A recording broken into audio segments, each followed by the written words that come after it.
मित्रांनो, जपानी लोक केवळ जास्त जगत नाही तर ते वयाच्या 80-90व्या वर्षीही आपल्यासारख्या तरुणांना लाजवेल इतके फिट आणि सक्रिय असतात. याचं सर्वात मोठं रहस्य दडलंय त्यांच्या मॉर्निंग रुटीनमध्ये, म्हणजेच सकाळी उठल्यावर ते सर्वात आधी काय करतात ह्यावर. बहुतेक लोक सकाळी उठल्याबरोबर फोन बघतात किंवा चहा कॉफी घेतात, पण जपानी लोक आपल्या दिवसाची सुरुवात अशा पद्धतीने करतात की ज्यामुळे त्यांचं शरीर दिवसभर चार्ज राहतं. मित्रांनो, आजच्या व्हिडिओमध्ये मी तुम्हाला अशा 5 जपानी सवयी सांगणार आहे ज्या जर तुम्ही पाळल्या तर तुमचा स्टॅमिना वाढेल आणि तुम्ही 100 पार करण्याचं स्वप्न सहज पूर्ण करू शकाल. चला तर मग जाणून घेऊया जपानी लोकांच्या आरोग्याचं गुपित.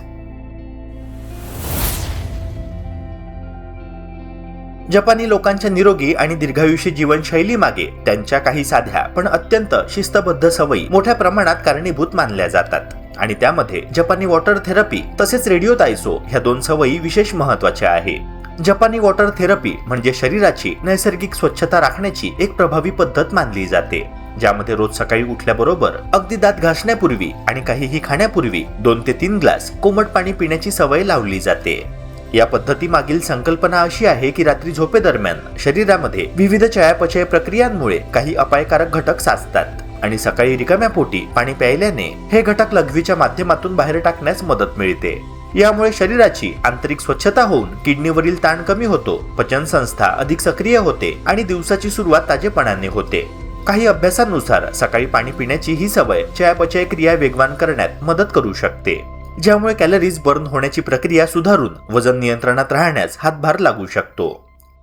तसेच योग्य प्रमाणात पाणी घेतल्याने रक्ताभिसरण सुधारते, त्वचेतील कोरडेपणा कमी होतो आणि चेहऱ्यावर नैसर्गिक तेज दिसू लागते.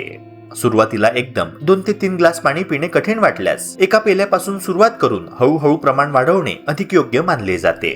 तसेच पाणी नेहमी शांतपणे बसून सावकाश आणि घोटघोट घेत पिणे शरीरासाठी अधिक फायदेशीर ठरते. यासोबतच जपानी लोक सकाळी शरीर सक्रिय ठेवण्यासाठी रेडिओ तायसो नावाचा हलका पण प्रभावी व्यायाम प्रकारही करतात. हा व्यायाम साधारणतः 5 ते 10 मिनिटांचा असतो आणि त्यामध्ये हलके स्ट्रेचिंग, हातापायांची हालचाल आणि सांध्यांना सक्रिय करणारे काही सोपे व्यायाम केले जातात. जपानमध्ये अनेक ठिकाणी लोक सकाळी एकत्र येऊन संगीताच्या तालावर हा व्यायाम करतात, ज्यामुळे शरीरातील स्टिफनेस म्हणजेच कडकपणा कमी होतो, स्नायूंना लवचिकता मिळते आणि रक्ताभिसरण सुधारते. सकाळी अशा प्रकारे शरीर हलवल्याने मेंदू आणि हृदयापर्यंत ऑक्सिजनचा प्रवाह अधिक चांगल्या प्रकारे पोहोचतो, ज्यामुळे मानसिक ताजेपणा, एकाग्रता आणि दिवसभराची ऊर्जा वाढण्यास मदत होते. नियमितपणे हलका व्यायाम केल्याने स्नायूंमध्ये साठलेला ताण कमी होतो, पाठदुखी, मानदुखी आणि सांधेदुखी सारख्या समस्या कमी होण्यास मदत मिळते आणि शरीर अधिक सक्रिय राहते. विशेष म्हणजे हा व्यायाम खूप कठीण नसून सातत्याने केला जाणे हेच त्याचे सर्वात मोठे वैशिष्ट्य आहे. त्यामुळे जपानी जीवनशैलीतील ह्या 2 छोट्या पण प्रभावी सवयी, सकाळी कोमट पाणी पिणे आणि नियमित हलका व्यायाम करणे, जर आपणही आपल्या दैनंदिन आयुष्यात अंगीकारल्या तर शरीर अधिक संतुलित, ऊर्जावान आणि निरोगी राहण्यास दीर्घकालीन मदत मिळू शकते.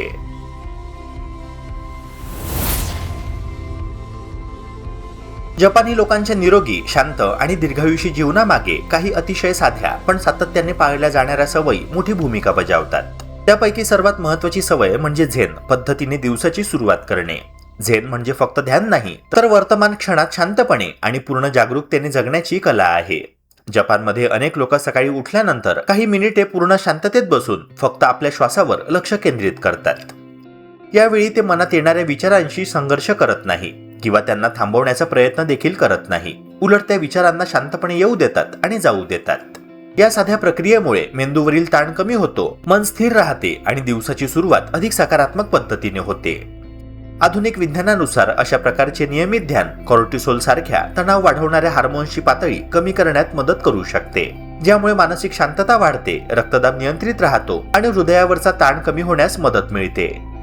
विशेष म्हणजे सकाळी फक्त 5 मिनिटे शांत बसून दीर्घ श्वास घेण्याची सवयही मानसिक आरोग्यासाठी फायदेशीर ठरू शकते.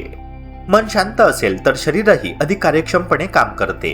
म्हणूनच जपानी जीवनशैलीमध्ये मानसिक संतुलनाला शारीरिक आरोग्य इतकेच महत्त्व दिले जाते. यासोबतच जपानी लोक सकाळच्या कोवळ्या सूर्यप्रकाशालाही नैसर्गिक औषध मानतात. सकाळी साधारणतः 15 ते 20 मिनिटे हलक्या उन्हात बसल्याने त्वचेमध्ये नैसर्गिकरित्या व्हिटॅमिन डी तयार होण्यास मदत मिळते. मित्रांनो, हे व्हिटॅमिन शरीराला कॅल्शियम शोषण्यासाठी आवश्यक असते, ज्यामुळे हाडे मजबूत राहतात आणि वय वाढल्यानंतरही हाडांची ताकद टिकून राहण्यास मदत होते. मात्र सूर्यप्रकाशाचा फायदा फक्त हाडांपुरता मर्यादित नसतो. सकाळचा प्रकाश शरीराच्या जैविक घड्याळाला म्हणजेच सर्कॅडियन रिदमला योग्य संकेत देतो, ज्यामुळे रात्रीची झोप अधिक चांगली लागते. शरीराचा ऊर्जा स्तर संतुलित राहतो आणि दिवसभर सुस्ती कमी जाणवते. संशोधनानुसार सूर्यप्रकाशामुळे मेंदूमध्ये सेरोटोनिन हे फील गुड केमिकल वाढण्यास मदत मिळते, जे मूड सुधारण्यासाठी आणि मानसिक तणाव कमी करण्यासाठी उपयुक्त मानले जाते. त्यामुळे सकाळी थोडा वेळ चालणे, बाल्कनीत बसणे किंवा हलका व्यायाम करत सूर्यप्रकाश घेणे ही एक छोटी पण प्रभावी सवय ठरू शकते. याशिवाय जपानी जीवनशैलीत शरीराला नैसर्गिक ऊर्जा देणाऱ्या हलक्या पेयांनाही विशेष महत्त्व दिले जाते. जपानमध्ये लोक अतिप्रमाणात साखरयुक्त पेय किंवा जड पेय घेण्यापेक्षा ग्रीन टी, हर्बल ड्रिंक्स किंवा नैसर्गिक पेयांचा अधिक वापर करतात. नारळ पाणी हे त्याच प्रकारातील एक उत्कृष्ट नैसर्गिक पेय मानले जाते, कारण त्यामध्ये पोटॅशियम, मॅग्नेशियम आणि इतर महत्त्वाची खनिजे भरपूर प्रमाणात असतात, जी शरीरातील पाण्याचे संतुलन राखण्यास मदत करतात. नारळ पाणी शरीराला हलके हायड्रेशन देऊन थकवा कमी करण्यास मदत करू शकते आणि त्यातील नैसर्गिक अँटीऑक्सिडंट्स शरीरातील पेशींना होणाऱ्या ऑक्सिडेटिव्ह स्ट्रेस पासून संरक्षण देण्यास हातभार लावतात.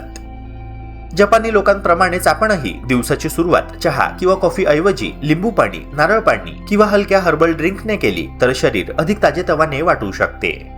मित्रांनो, अर्थातच केवळ एखादे पेय किंवा एकच सवय चमत्कार घडवत नाही, पण शांत मन, नियमित हालचाल, पुरेशी झोप, संतुलित आहार आणि नैसर्गिक सवयी या सगळ्यांची सांगड घातली तर शरीर आणि मन दोन्ही दीर्घकाळ निरोगी राहण्यास मोठी मदत मिळू शकते.